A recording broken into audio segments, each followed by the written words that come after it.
Hi, this is Jack Stanley. I wanted to talk about 50 years. And I've talked a little bit about this before. But you know something? You have to remember tomorrow, July 16th, 1969, 50 years ago, Apollo 11 took off. And of course, everyone was watching. And the interesting thing is that you could see. You had to watch and you had to wait. But eventually you would see the spacecraft taking up in the sky. And it was always a fascinating and exciting thing to see. And of course, we were all watching on July 16th as that amazing spaceship took off.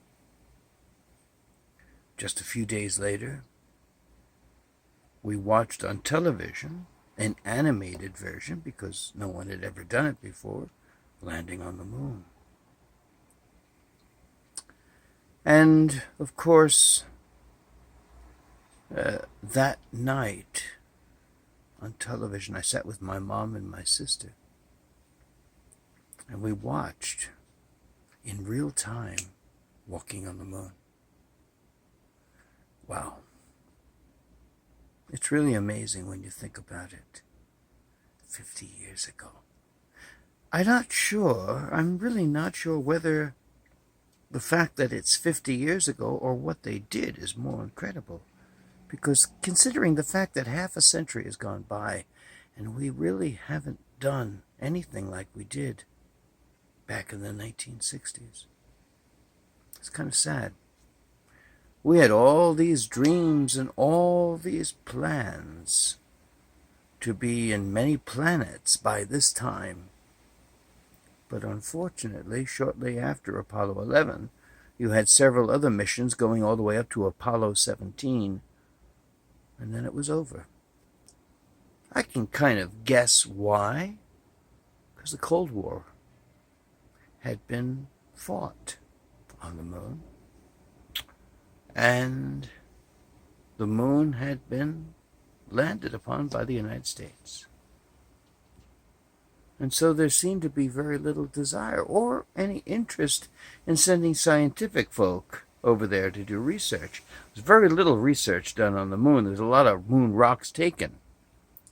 But you didn't have a geologist on board until Apollo 17, and that was the last one, which is kind of a pity. But tomorrow is the 50th anniversary of that liftoff. I remember it. I remember the landing on the moon.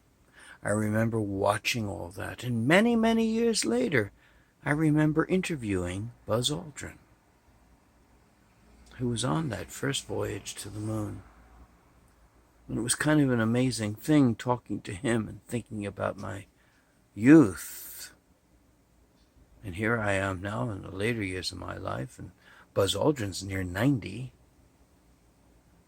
And I'm sure there'll be a lot of things said by him upon that first voyage to the moon. And by 1972 or 71, it was all over. Kind of sad in many respects. But I wanted to capture the moment 50 years later as kids standing there and watching. And then seeing the landing on the moon. Watching it on television. All that 50 years ago.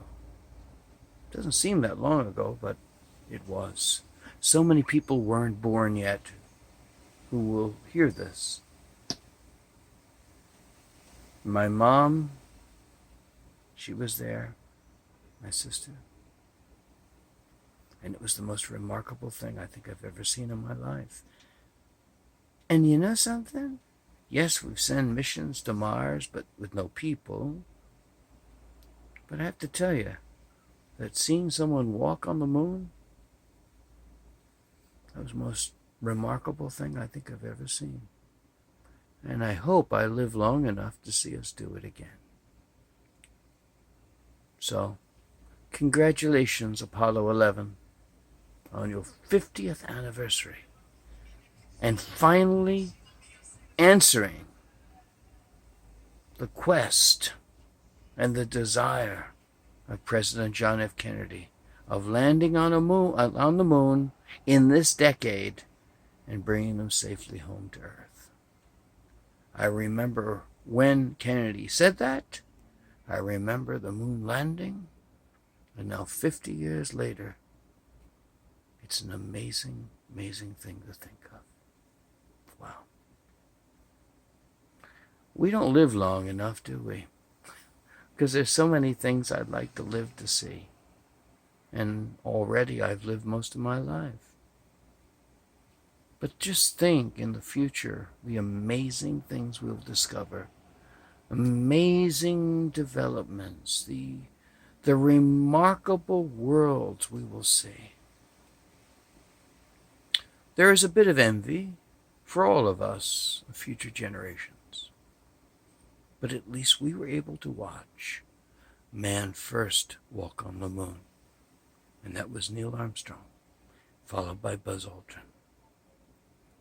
And in July of 1969, 50 years ago.